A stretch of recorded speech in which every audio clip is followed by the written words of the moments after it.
This video will be on the surplice with a 9-inch lace edging. It is used by the priest, by the deacon, by the master of ceremonies, who is also called the MC at a high mass. So we will need actually 10 pieces to make this. 4 of them will be the front across.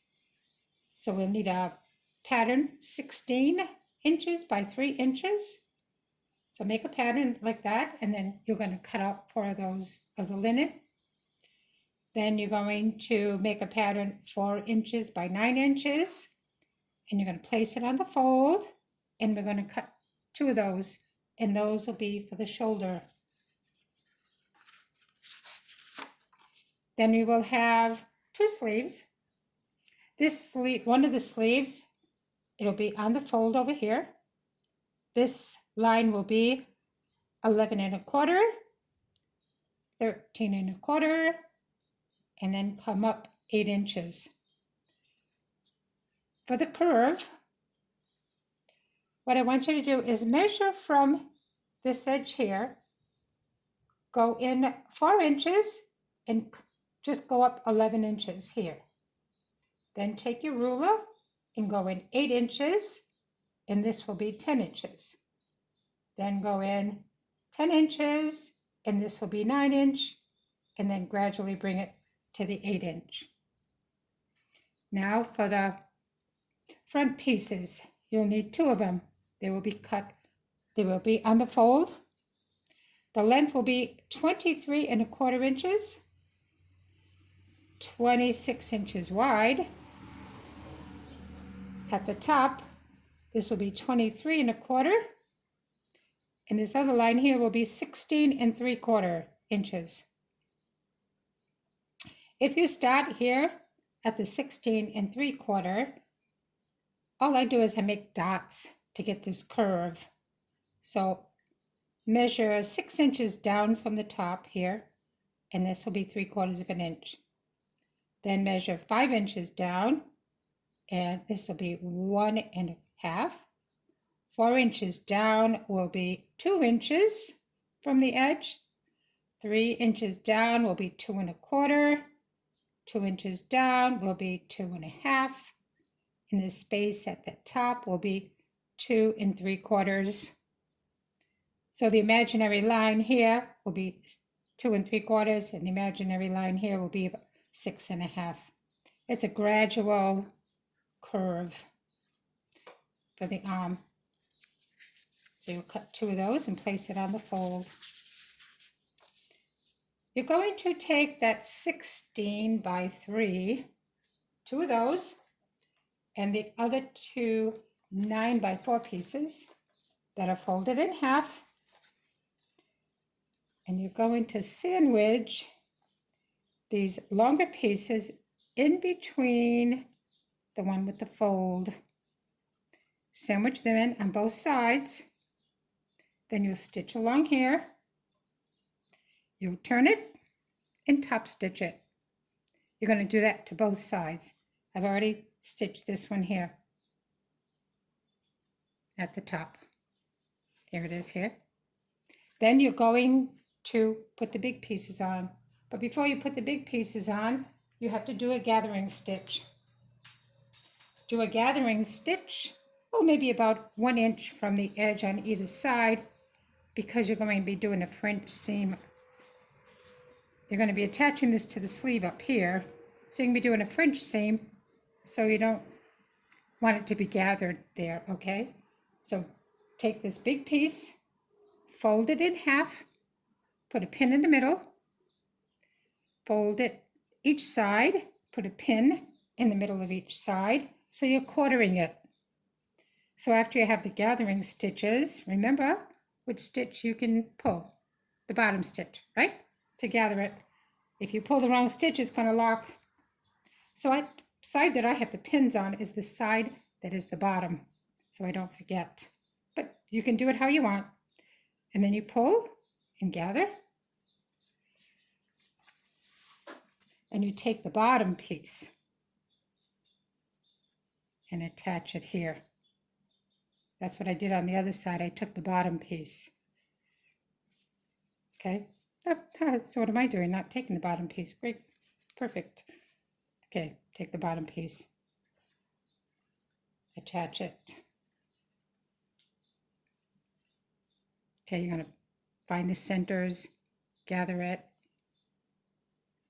and then you're gonna stitch it down. It's gonna look like this. Turn it over. It's gonna look like this. So I've gathered it and I stitched it, and then I took this top piece and I turned it under and I pinned it till it's flat, and I'm going to top stitch it right here across here. Then you would be ready to put on the sleeve. Find the center of the sleeve. I put a pin right there. Then I took the sleeve and I'm going to attach the wrong sides together, not the right sides. You'll know if you did it wrong, because then you'll see that your top stitch is underneath instead of on top. So you put a pin in the center of these two, the folded piece, the edge, raw edge in the sleeve, half of that, put a pin there, bring it all the way to the bottom of the sleeve, pin it, stitch it, press it, turn it, stitch it again to do a French sleeve. French seam, I'm sorry. Okay, after we're done with that, then you're going to take the bottom of the sleeve and you're going to keep sewing all the way to the bottom of the garment. And then you'll do a little seam again because you want to do a French seam. You're going to turn it again and sew it again. And that way this seam will be hidden on the inside. Then you'll do the hem. I just turned it a little bit. I just go something like this. Turn a little bit, measure about 1 inch, and then stitch it down. Then you can add your lace edging. There's different companies. I'm sure if you go online and you ask for embroidery, lace edging, or lace edging, you'll get some lovely designs, and you can choose one of those. It takes quite a bit of fabric. You know, I never measured it. So here we go. I'll show you how to measure. There we go. How much do we need? Okay, here we go. Here's the sleeve. It's 27 inches. So that's 54. So you have 27 for one sleeve, 27 for the other sleeve. That's 54. And what did the pattern call for the bottom of the garment? 26. So we have 26, then we have 26 because it's folded. So that is 54. 52, I have to add, right? 52 for the back, 52 for the front, and 54 for the sleeves. That's 158 inches. Now that's not all, is it? Because now we have to take that trim and we are going to have to bend and fold it.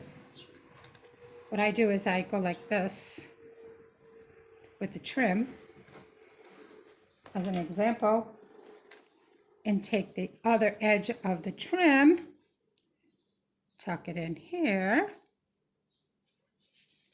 go like this, and you've hidden it.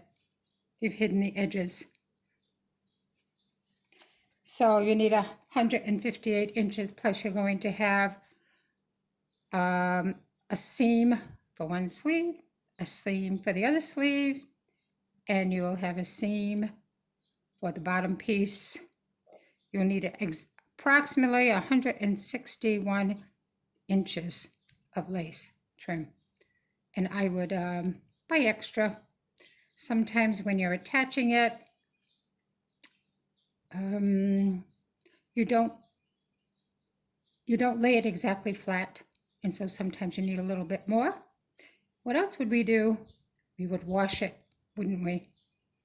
Please wash it before you attach it. It might shrink. So how much do you want to allow for shrink? You want to allow another 4 inches? You could. Do it 165 inches of lace edging, and that way you're sure that you have enough. If you're very particular and there's a pattern on there and you want to match the pattern, you might have to add more. Usually I just hide it on the side of the surplice or underneath at the seam, so no one notices that it doesn't match exactly. So good luck and good sewing.